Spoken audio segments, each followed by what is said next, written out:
Hi, I'm Dr. Jordan Leisure, and we are talking today about the 5 most common vitamin deficiencies seen concurrently with musculoskeletal conditions.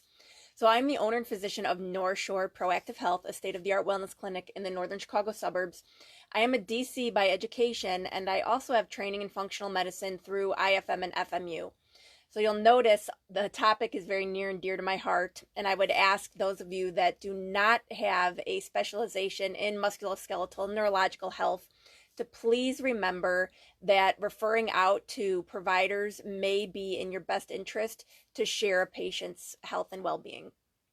Now, the first thing I want to start with is making sure that you recognize that supplements are just that, supplements. They should be supplementing healthy lifestyle choices. So please make sure that you are also educating your patients on healthy eating, staying away from pro-inflammatory foods, making sure they're getting out and at least taking 5 deep breaths every single day. Hopefully, walking, doing some HIIT workouts. You want to take your patients where they are and bring them to where you want them to be. And then, of course, maintaining mental health. So that may be for some keeping a gratitude journal, or it may be a little more extensive and engaging in a practice of yoga, meditation, something of that sort. But please make sure that your patients are doing activities that are going to be helping their health every single day. Now, let's get into those 5 vitamin deficiencies that are often seen concurrently with musculoskeletal complaints. So, number one, of course, is CoQ10.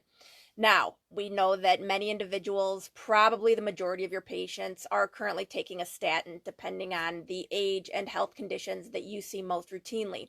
Now, deficiencies in CoQ10 are going to cause neuropathies. So in our practice, we see this quite a bit. Statin use can actually increase muscle pain by 75%.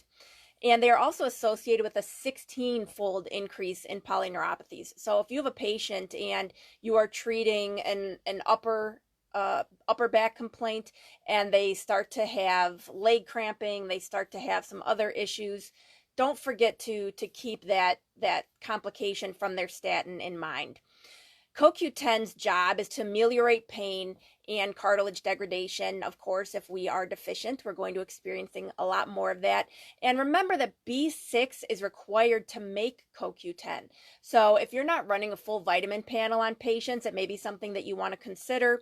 We notice a lot of improvement when we are able to test, supplement, and of course retest, so we're able to see how our recommendations are helping our clients.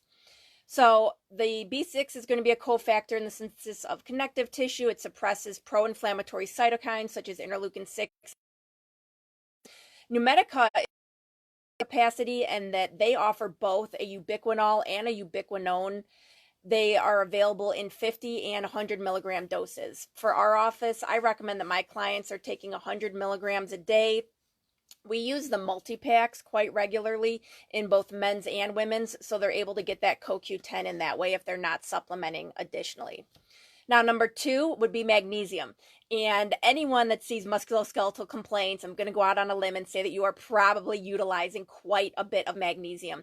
Magnesium deficiency has been shown, has often been a differential diagnosis in severe muscle pain. Pretty much, I recommend all of my patients are taking magnesium.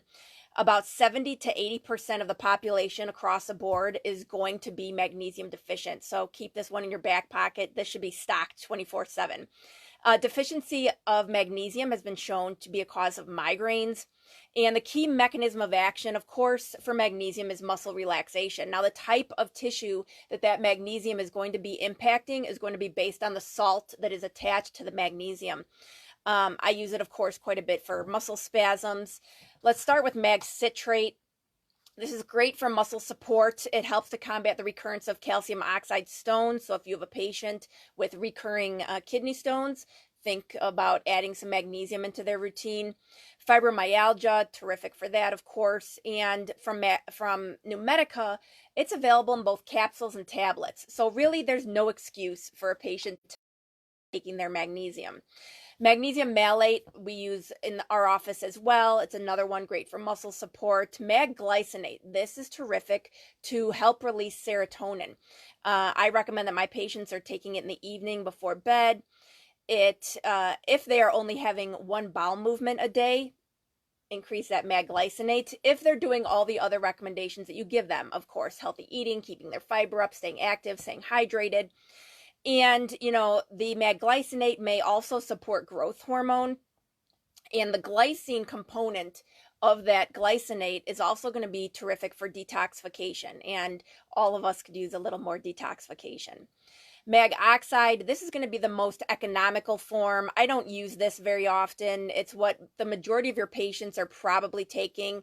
If you mention magnesium, this is probably what they think of. It's what they're going to buy at the big box store where they're going to get a year supply for like $10. And it would be my recommendation that you gently switch them over to a more beneficial version of magnesium. This is going to be the most laxative, so a lot of patients think they're doing themselves something solid by taking the mag oxide, but again, I would recommend against it. I'd get them on a mag glycinate or mag citrate if you can. Mag-threonate, if you are doing a lot of brain work, I'm assuming you're using mag-threonate pretty regularly. It goes into the brain most effectively, crosses the blood-brain barrier, and it can cause more vivid dreams. It is utilized routinely, again, for migraines and with very high success rates. Mag-taurate, if you have clients that are having cardiovascular issues, mag-taurate may be where you want to start. It's terrific for cardiovascular issues. It's also anti-seizure, actually. And if your client is getting diarrhea at low doses, you may need to switch them over and start with an Epsom salt bath until you're able to heal the gut to the point where you can incorporate a different type of magnesium. Physical and emotional stress, of course, because of the increase in adrenaline, is going to leach that magnesium from the system. So if you have a patient that's extremely stressed, like a lot of individuals, you might want to increase their magnesium dosages. And you can't process vitamin D without magnesium. So if you're finding that you are recommending vitamin D to your patients routinely and you are testing and you're not seeing that vitamin D level move, you may want to add some magnesium to the mix as well. Magnesium also helps to promote the dilation of blood vessels. So we see a lot of our clients respond favorably if they are athletes or if they're having some cardiovascular issues. So don't forget the benefit across the board of magnesium. Our third vitamin deficiency that we see most routinely with musculoskeletal complaints is going to be vitamin D. This is a big one for everyone. Deficiency in vitamin D mimics low back pain. It can also affect testosterone levels, and testosterone is going to dampen the autoimmune activity, so you want to make sure that you're testing those levels as well if it's applicable for your patient. Vitamin D can also improve insulin sensitivity, and who can't benefit from that? The majority, if you're practicing in the United States, the majority of Americans are unfortunately overweight. The obesity rates are climbing daily. So if we can get that sensitivity improved with just a few drops of vitamin D, you'll see improved mood. You will see improved sugar processing for your clients. So remember, there's a few easy switches you can make that can make some grand improvements in their health. Now, vitamin D is also going to be promoting glutathione, which of course we've talked about, fantastic detoxifier. I recommend 1,000 IUs per 30 pounds of body weight to my clients, and that's a maintenance dosage. So if you're testing and your clients are running low, you want to double that for about 3 months and then retest at that time. Your 1,000 IUs per 30 pounds of body weight should generate a blood level of 70. And again, if it's not, you're going to want to look at magnesium. You're going to want to look at some of the other cofactors that can impact that metabolism. Sarcoidosis, melanoma, or lymphoma, leukemia diagnoses, those I do not recommend that you are supplementing with vitamin D. You want to make sure that they are eating appropriately. And if you're working concurrently with anyone with cancer or any of these diagnoses, make sure that you are involving their primary care physician or any other physicians involved in their treatment, and everyone is on the same page as far as what is being provided to the patient. Vitamin D can increase kidney stone risk if it's not given with K. So I find it very challenging to throw a whole bunch of bottles at a patient. So my best recommendation is get them together. Numedica offers a micellized D3 and K2 in one dropper. It's easy. I give it to my son. So there's no excuse to not be increasing those vitamin D levels. The last benefit of vitamin D I wanted to point out is that it lowers fibrinogen. So that's, again, going to help with healing. It's going to help with pain levels. So keep those vitamin D levels in check. Turmeric, that is my fourth most common vitamin deficiency seen concurrently with musculoskeletal complaints. And that deficiency can be caused by taking NSAIDs or COX-2 drugs. Turmeric has actually been shown in studies to work as well as lovastatin.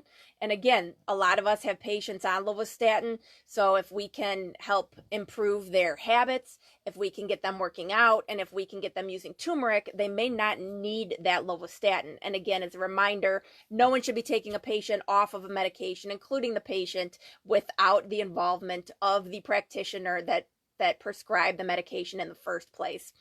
Now, the lovastatin actually damages joints by reducing blood supply and impairs cartilage formation. And if you're taking an NSAID, if you're taking any of those COX-2 drugs, and the pain is masked, you're actually going to increase joint damage, which of course we want to avoid. What I recommend to my patients is that they switch out those painkillers. They use the turmeric instead, and I recommend taking 2,000 milligrams of turmeric for up to 4 times a day. And again, each person is going to be an individual, so what works best for your clients, you may play with that dosage a little bit. Now, turmeric is another one. It's going to be boosting glutathione.